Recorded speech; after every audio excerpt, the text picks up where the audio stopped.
In this video, we're going to be talking about the H1B and the jobs in the USA. What is the reality? Why do some people come back to their own countries, and why are they not able to get the ROI? Why are they not able to get the return on their investment when they've taken up huge loans? They're going to another country, they're spending such a huge amount, and they're going to even the topmost universities, and yet some people are not able to get jobs. Okay, so we're going to discuss that, and I'm going to be telling you the number one mistake that people make, so you do not make that mistake. If you're interested, continue watching. So the first thing that I want to tell you about today is, right now the scenario is a little bit different. It's not the same as it used to be. Remember, back in 2019, before the arrival of COVID, things were pretty much constant for the last few years. The market was growing, there were more and more jobs, and the labor was very less. So there was less labor, more jobs, and that is why the H1B program was sort of very big at that point of time. People were very interested, and companies were able to get the H1B pretty easily for a lot of employees. And this was going on for a lot of years, and the market kept on blooming, these things kept on going, but eventually, as soon as COVID-19 hit, and it really hit hard, the number of jobs drastically reduced. Why? Because businesses did not have as much money as they used to. So they could not afford so many employees. When they cannot afford the employees, they have to cut down on the workforce, and that's what happened. And now, the marketplace really looks like this. Less jobs, but more labor. And that's really why the ban on the H1B and some other visa types has been imposed in the US.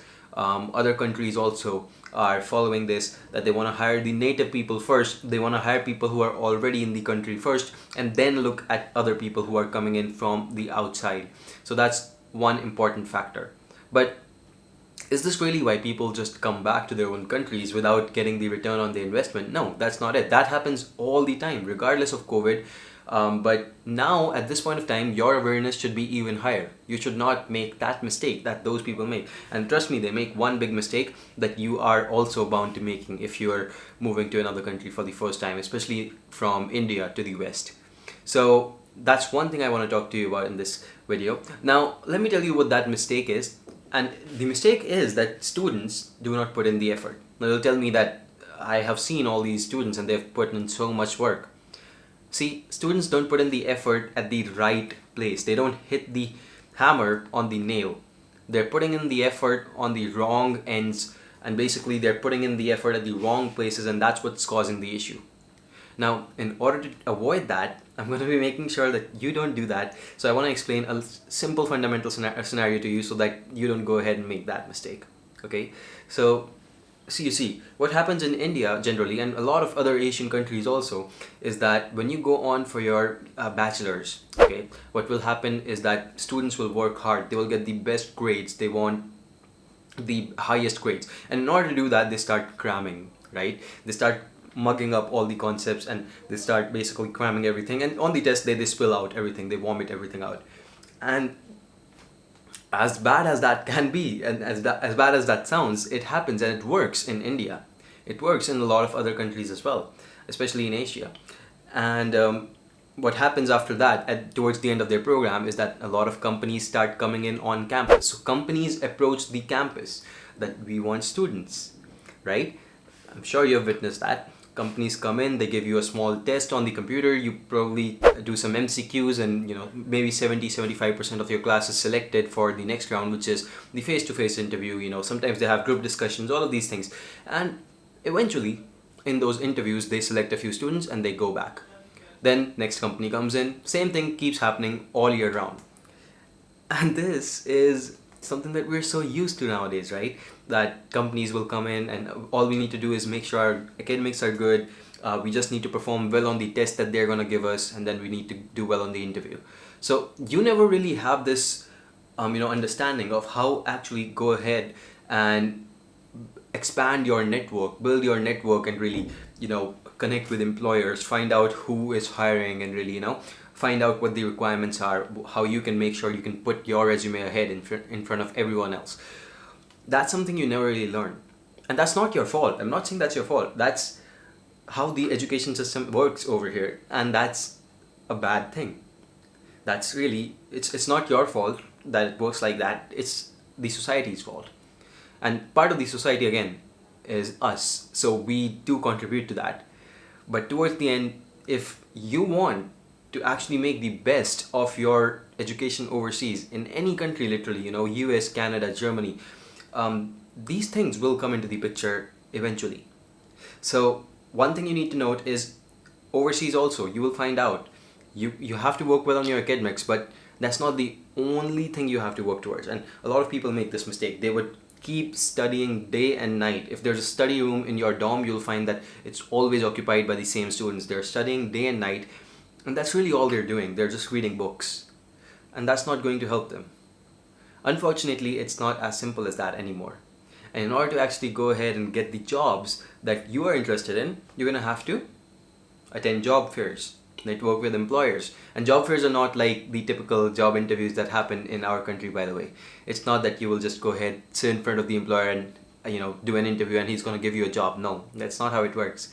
Job fairs will essentially redirect you towards how to actually interview for that company. And first off, they'll see if you're a good fit, and then they'll tell you how you can interview. Of course, a lot of people also get some offers at job fairs, but that's not exactly what job fairs are for. You get to meet companies, you get to network with the people who do the hiring, and that's what they essentially are for, and that's the primary purpose. So you need to make sure you have all the knowledge about the company that you're going into, whichever company you go ahead and meet over there. You need to know that company. You need to know exactly what they expect of you, and you need to impress them essentially with your skill set and how the position really requires that. You need to show that. Okay, so job fairs and networking extremely important, and a lot of this also happens over online websites, like you can say LinkedIn.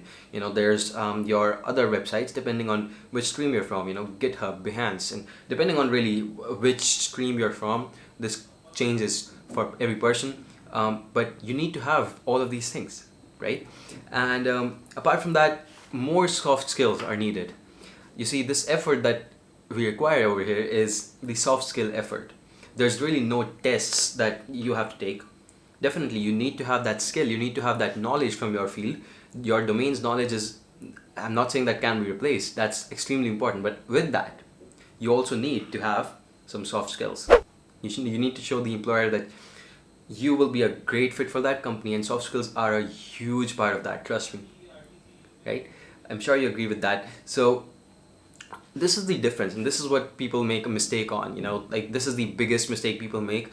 They are just flustered with, they're just studying academics all the time. It's sort of like a rut. They have to study it. They have to memorize every single thing in the book, every single line. They need to know it by heart. That may work in other countries, but in the West, that's not something that's going to get you the jobs, unfortunately. And we have to change ourselves a little bit in order to actually go ahead and get those jobs. Okay, because I've seen this happen. Even someone who's going to one of the top 25 universities, I've seen cases like that. They're coming back to their own country because they could not get a job in their OPT period, and the reason is they focused on the wrong things. This is exactly why I made the video. And I've seen people who are from rank 250 also university, university ranked 200, 230, 250. They're able to get the job.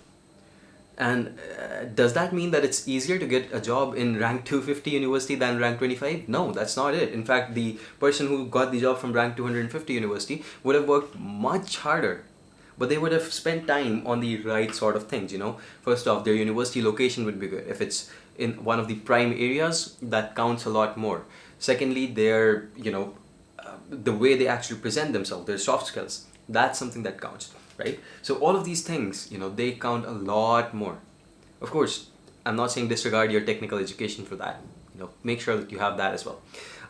But apart from that, don't go to universities which maybe your, the person you're working with, if they have a tie-up or anything, don't do that. Don't go for universities which are tied up, because you see, that's really where it kind of finishes off, that yes, you will get into the university, but after that, there's really no guarantee that you'll get a job. In fact, do your own, do your own shortlisting in that way that, yes, I want it in a good location. I want everything to be in one of the best locations for my field. For finance, it's gotta be New York. For tech, it's gotta be California, something like that. And see that the jobs should be there, right? And apart from that, after that, once you're at the university, don't worry about this. You can't change the location now, but at this point, what you can do is you can focus on building your network. That's something that a lot of people don't do, and that's really where you can boost through and really get your profile in front of everyone else's. Connect with that employer, go meet him for coffee, go see what they do at the at the annual meetings. What is the product that they build, really? What are the services they provide? Understand everything about their business. Your homework can actually take you much farther than a lot of people out there. I promise you that. And apart from that, I think that's really the whole purpose of this video. I wanted to tell you this is the reality. A lot of people are not able to get jobs and they come back to this country. It's not because the system is broken. It's because they couldn't understand that. It's because more effort was needed in other areas. I'm not saying they didn't put the effort. They did put the effort, but they put it in the wrong areas. Okay? So hopefully that will help. I will see you in my next video. Subscribe to the channel if you like the content. Thank you so much for watching this video. I'll see you in the next one.